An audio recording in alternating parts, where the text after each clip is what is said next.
Hello chickens! Welcome back to a long overdue YouTube video. So over on Instagram I asked you guys to ask me any fitness or gym questions because I get a lot of DMs about my fitness and my gym and I can't answer them all, and I also just don't really look at Instagram DMs because I just don't really use Instagram like that. But I appreciate you guys want answers to certain things, so I thought I may as well do a YouTube video covering everything that you guys want to know so that you can come back to this video and like have it as something that you can look back on. So I am going to try and answer as many as I can. I did get a lot more questions than I thought, which honestly is amazing. I love you guys so much for even still interacting with me because I barely post on anything anymore, so I appreciate you guys a lot. I am trying to get back onto social media more this year. I was very hit and miss at the end of last year. I really want to try. I'm not going to promise anything though. Anything that I don't cover in this video, just drop in the comments below and I can either do a part 2 or just reply to you in the comments. But I am going to answer the most commonly asked questions. The most commonly asked question is, what is my workout split? How many times a week do I work out? So I go to the gym 5 times a week. I do weight training, so I feel like going 5 times a week is ideal for me because it means I can cover all of the muscle groups that I want to cover and also still have a good amount of rest days. This isn't a necessity, you don't have to go 5 times a week. If you're looking to build muscle and gain muscle, I recommend going between 3 to 5 times a week. You don't need to do the full 5. But my workout split runs like this. So Mondays I do glutes, Tuesdays I do back and buys, but mainly back focused. Wednesday I do all lower body, so that covers hamstrings, quads, glutes, calves, you name it, it's there. Thursday I usually go into London for work, so I don't have time to go to the gym in the mornings, so I use this as an active rest day. So what an active rest day is where you're not putting your muscles through any strain, you're not doing weight training or weightlifting, but you're still moving your body to get your blood flowing, burn calories, etc, etc. So things that you could do on a rest day is go to yoga, go for a walk, go for a run if you really want to. That is a bit strenuous for a rest day. Just making sure that you keep your body moving but not putting it under any like exhaustion, do you know what I mean? So before work on a Thursday, I'll always do like a mobility stretch. So it's like usually like a 20-minute video on YouTube of stretching out all of my muscles. It's really good for muscle repair. Like, you've got to make sure if you're weight training, you're also taking care of your muscles and you're stretching and decompressing everything. Then on Fridays, I do back and buys again, but this is more bicep focused. And I also have spin class. So that is my cardio, my main source of cardio for the week. I hate cardio, I barely do cardio, but spin class is my only exception because I love spin class, but I do it once a week on a Friday. I will do a full body workout on the weekend. So this covers chest and tris, because as you can tell within my split, I don't put chest and tris in there because it's just not really a muscle group that I'm interested in growing for the physique that I want. But I do make sure to hit it at least once a week, just so I'm like using those muscles too. Like, I don't want to be like disproportionate, but it's not one that I feel like I need to designate a whole day to. So I'll do like 1 tricep and 1 chest workout within my full body. Now when it comes to cardio and abs is something that comes along with, like, it's like a byproduct to the hard work that you put in. So because of the cardio I do, like spin class really helps with your abs, it engages your abs a lot. And also after every upper body day, I will always do 15 minutes on the treadmill. I don't do this on glute days because glute days genuinely drain so much energy out of me that I can't do cardio after it. Like, I'll do my weights and I'll go home. But for upper body days, I will always do cardio at the end of the session. So on the treadmill, I'll usually do 5 minutes of walking, 5 minutes of running, 5 minutes of walking, and then I go home. My workout split. And then obviously the other day of the weekend, I have a complete rest day. And when I say complete, I mean I will not leave this desk for the whole day. And you need a day like that every week. You need a day just to sit and do nothing so that your body can re-energize, that's what I was looking for. Because as you're working out, you're tearing little rips into your muscles. So the reason that you eat protein and stuff like that is to rebuild those tears, right? So if you don't give yourself the time to rest and you're weight training or doing cardio every single day, you're not giving your muscles the time to repair. Therefore, you're probably not going to see much muscle growth, you're going to be exhausted, and it's just not a vibe. You need to give yourself at least 1 to 2 days of rest per week. Next question is, how do you keep up with it, like going to the gym? See, I have OCD, so I'm very good at sticking to routines. My OCD is very, very routine based, to the point where if I don't do what my routine is, I will have a panic attack, I will freak out, which isn't healthy. It's just unfortunately a mental illness that I'm stuck with.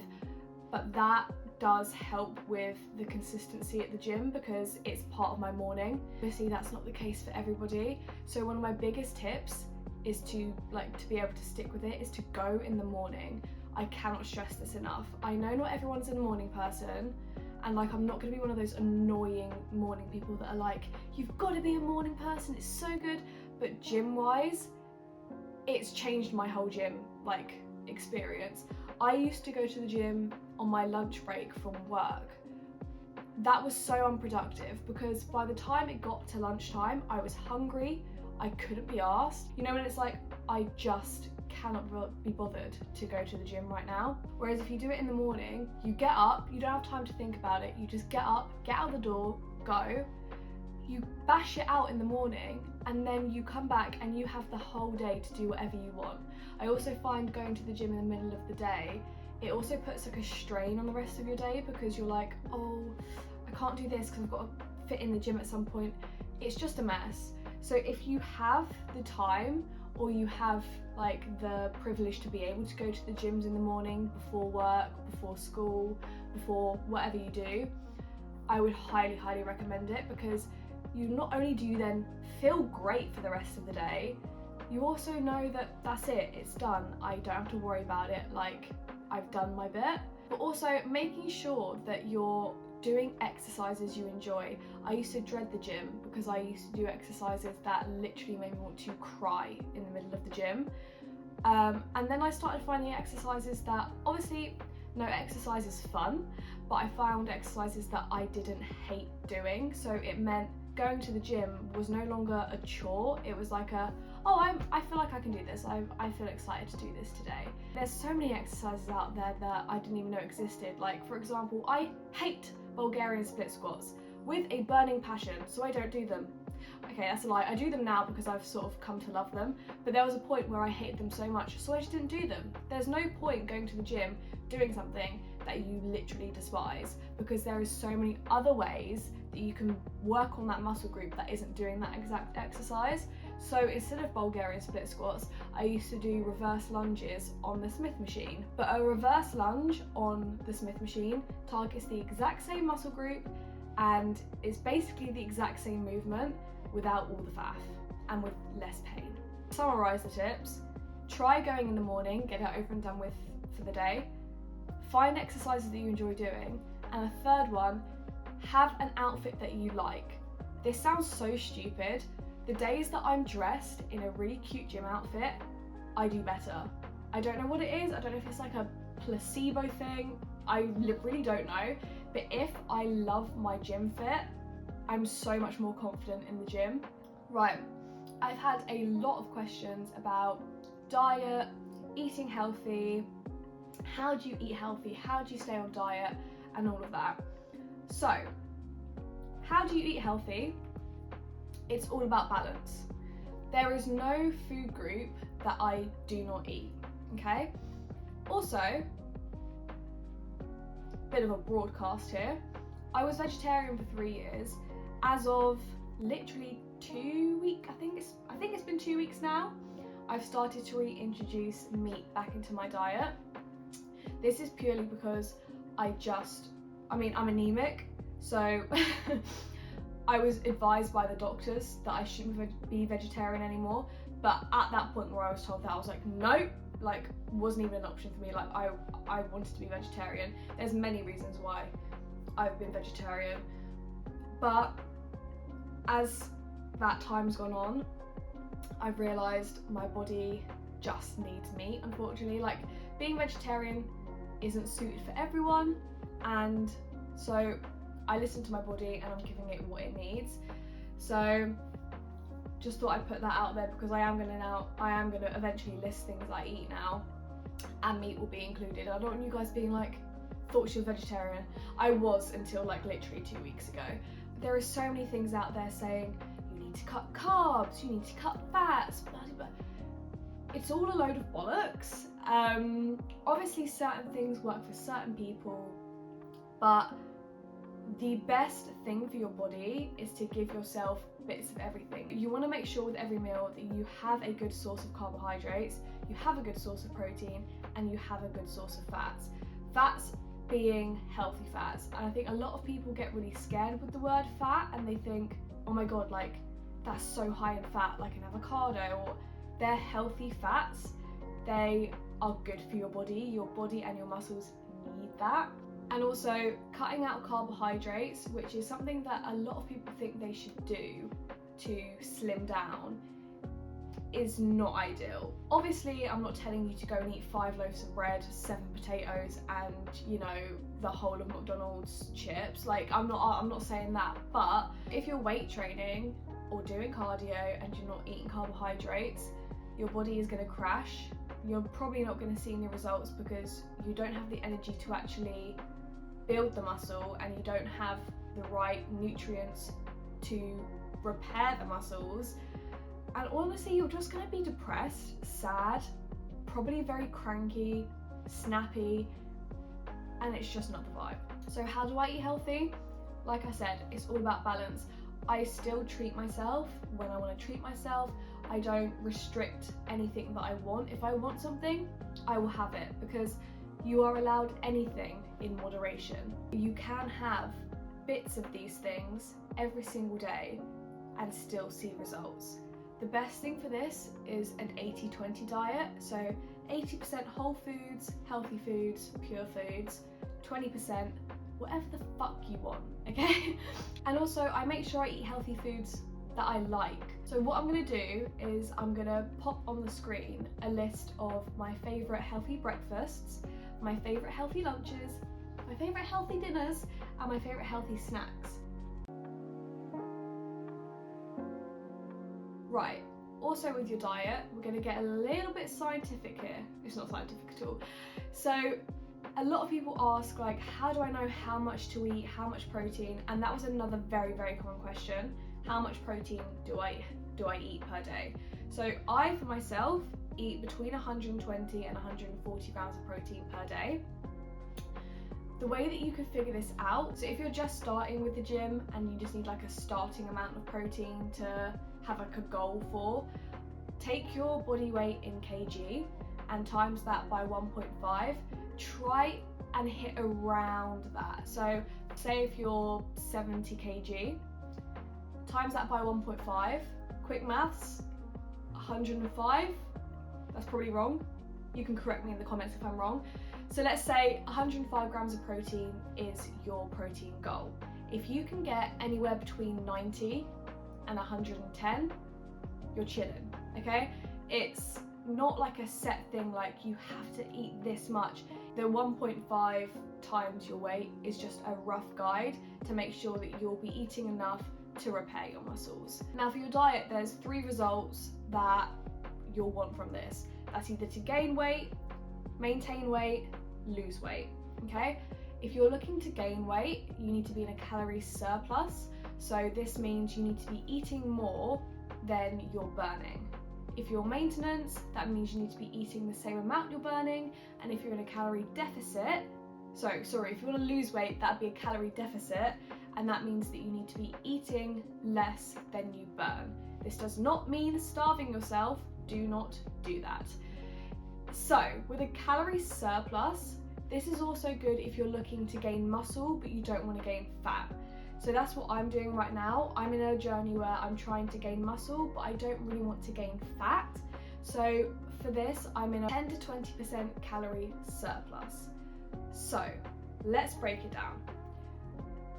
Your body burns a certain amount of calories from just existing. You can figure this out with your BMI. So there's many things online. I wouldn't really trust the online ones. Luckily my gym has a scale where you stand on it and it like registers your body weight, your height, blah de blah de blah, and it tells you how many calories your body burns just on a day-to-day basis from existing, right? Take that number, so let's say that number is 1,300, okay? That is a baseline. Then whatever you do throughout the day, like exercise-wise to burn calories, is adding on. This is so hard to explain. So let's say you did a glute workout and then you went for a walk, and throughout the day you've burnt 500 calories. That brings us up to 1,800. So if you're in maintenance stage, so say you're not wanting to gain or lose weight, you just want to stay the same, then that would be your baseline of what to eat. You'd eat 1,800 calories, therefore you're burning as much as you're eating. If you're looking to lose weight, and say you've burned 800 calories that day and your BMI is 1,300, that brings us to 2,100. You'll want to do 10 to 20% lower intake. So that means eating between 100 to 300 calories less than what you've burned. So now if you're in a calorie surplus and you're looking to gain weight, then you're going to want to do a 10 to 20% increase. So that would mean eating between 100 and 300 extra calories that day. This is enough to fuel your muscles and help your muscles grow without eating too much that is just going to lead to fat gain. You want to make sure as well these extra calories that you're taking in aren't from processed foods and they're mainly protein based. You're going to want to sort of avoid more carbohydrates. I hope that makes sense. I just can't explain things very well. Another question I got to do with diet is, do you snack? Yes, all the time. And it's very disheartening when I see a lot of like, what I eat in a day gym girls, and they have like 2 salads or they have like a pasta dish and a rice bowl and that's it, and I feel bad and I'm like, but I snack on so much. Everyone's bodies are so different. Your metabolism, your hunger cues, everything is so different to anybody else. So I know it's hard to, but try not to compare your diet to everybody else's diets because their bodies have different needs to your body. If you're hungry, you must eat. Don't think, oh my God, I'm so hungry right now. So say like after lunch, you're like, oh, I'm still really hungry, but my friend had the exact same lunch as me and she's full, so I can't eat anything else. Yes, you most definitely can. Because I was always that person. We'd go out for lunch, like me and my family would go out for lunch, go out for dinner, everyone would be stuffed. I'd get home and be like, I'm hungry again. And I'd feel this immense guilt for still being hungry, but it's because my body needed it. Your body wouldn't be hungry if it didn't need the fuel. So throughout my day, obviously I have my 3 set meals. I've got breakfast, lunch and dinner. I will always have a snack between breakfast and lunch. I will usually have 2 to 3 snacks between lunch and dinner, and I'll always have a snack after dinner before I go to bed. So usually my morning snack is biscuits. This is usually an unhealthy part of my 20%.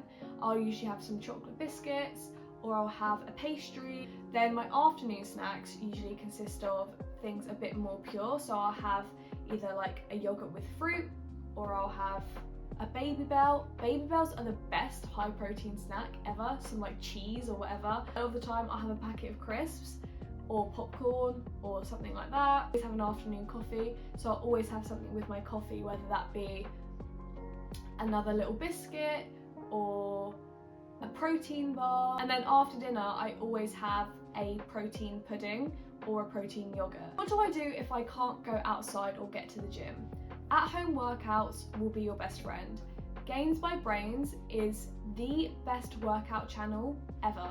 I mean, I just follow Gains by Brains anyway. I adore her. I think she is the most positive fitness influencer out there. But she has a whole separate YouTube account for her training videos. I will link it down below for you guys. They are my go-to when I can't be bothered to go to the gym, can't get to the gym. The ab workouts are amazing, but she covers everything. She's got legs on there, she's got upper body, she's got cardio, no jumping, like flat friendly, you name it, it's on her account. I also really like Mad Fit. Her dance workouts are really fun because they don't feel like you're working out. She's got like a Taylor Swift one, she's got a One Direction one, she's got a K-pop one, and those are really fun because you're exercising but you're also having a good time. How do I stay consistent in the gym? My number one thing is to follow positive influencers. So I'm gonna list here a group of influencers that I follow that genuinely motivate me to go to the gym and make me want to go to the gym. The reason for that being one of my points to stay consistent is because their content is constantly flooding my feed in such a nice, uplifting way. It makes me look at it and go, I want to go to the gym now. Like, that workout that you just posted looks really fun, I want to go and try that at the gym. Or, oh my god, her back looks insane, I need that, like I want to go to the gym now. It's people like that that you like to see on your feed and are inspired to be like. You don't want to be following the toxic ones that barely eat anything, overwork themselves, only post the good sides of their lives, like, because that can make you feel like you're never doing enough, that you don't push yourself hard enough, which in result can make you not even want to go to the gym at all because you just think, what's the fucking point? So make sure you follow people that genuinely inspire you and influence you in a good way. I also stay consistent because it makes me feel good. It's such a mental load taken off when I go to the gym. And the more that you get into the gym, the more that you'll realise this. If you struggle with mental health issues, really loud voices in your head like I do, the gym is like the hour of the day that it's just silent and I can just enjoy myself. It really just shuts off everything bad and it gives me something, like if I'm focused on weightlifting, I'm not thinking about all of these horrible thoughts in my head. I'm focused on making sure I don't fucking drop the weight. Do you know what I mean? It's such a nice release and a nice break. So that's another reason why I stay consistent, because it genuinely brings me joy, which you guys will get to once you start getting yourself into going to the gym. Another massive one is, how do I get into the gym if I'm a beginner? How do I get over gym anxiety? How do I even start going to the gym? So first of all, for gym anxiety, let me tell you, everyone at the gym is so focused on themselves, and I don't mean this in a rude way. No one gives a shit about what you're doing or who you are, and I've come to know that very quickly. I used to get massive gym anxiety. I never wanted to use any machines. I never wanted to go to the weight section. I would hide myself in a corner with 2 dumbbells and call it a day. Or I would just go on the treadmill for the whole session. But I promise you, everyone at the gym is there for their own reasons, whether that be mental health, to get a better physique, whatever it is, it's personal to them. So they are so in their own head and so focused on themselves that I promise you, no one is even aware of what you're doing. And it feels like it, but they're not. And if someone's staring at you, or if you feel like people are judging you, I promise they're just zoned out. The amount of times that I've zoned out between sets, come back to it and realised I've been staring at someone the whole time, I'm like, fuck. But everyone does it, like, and I know for a fact if someone is staring at me like this, they're zoned out. So if you catch anyone looking at you, obviously there are some creeps around, but if you catch anyone like intently looking at you that you feel like they're judging you, I promise you they're not actually like looking at you, they are just in their own little world. It'd be like that at the gym, honestly, like you'd be fighting demons for real.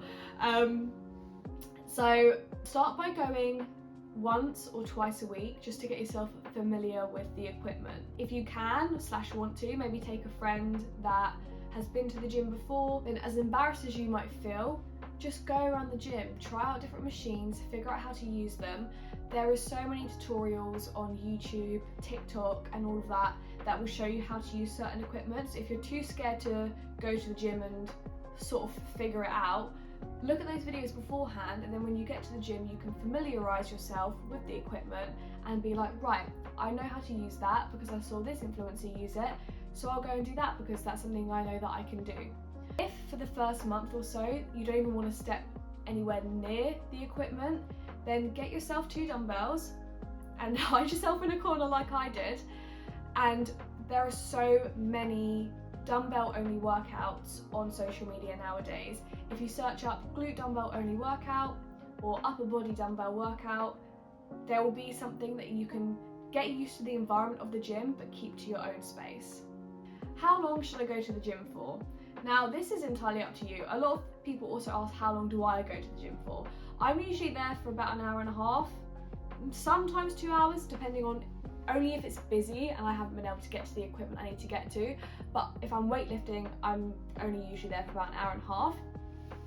How long should I be on each machine? That completely is just dependent on what exercises you're doing, how many sets, how many reps. Within my 1.5 hour workout, I usually do between 5 and 6 exercises. So yeah, it's not about how much time you should spend on each machine, it's about how many sets and reps you should be doing on each machine.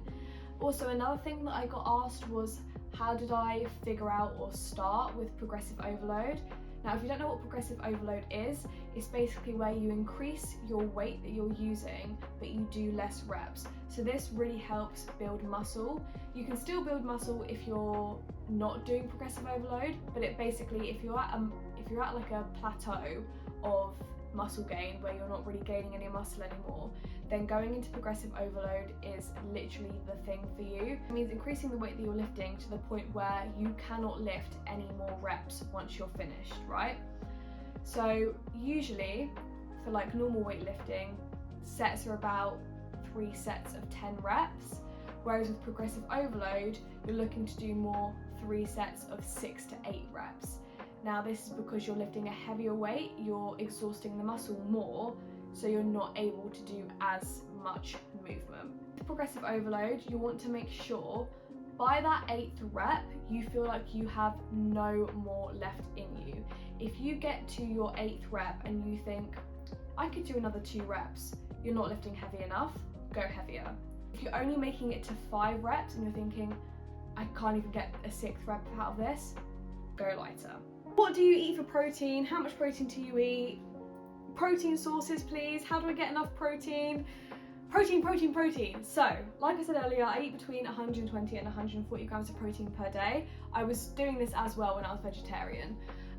My favourite sources of protein are things like Greek yogurt, cottage cheese, peanut butter. Fucking love peanut butter. Protein bars, grenade bars are my favourite. Lentil pasta. So I've swapped out normal pasta for lentil pasta. Lentil pasta has 20 grams of protein per serving.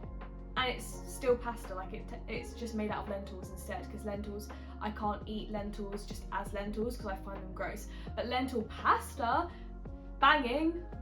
What I am going to do now is here, I'm going to list my favourite protein sources, non-veggie and veggie.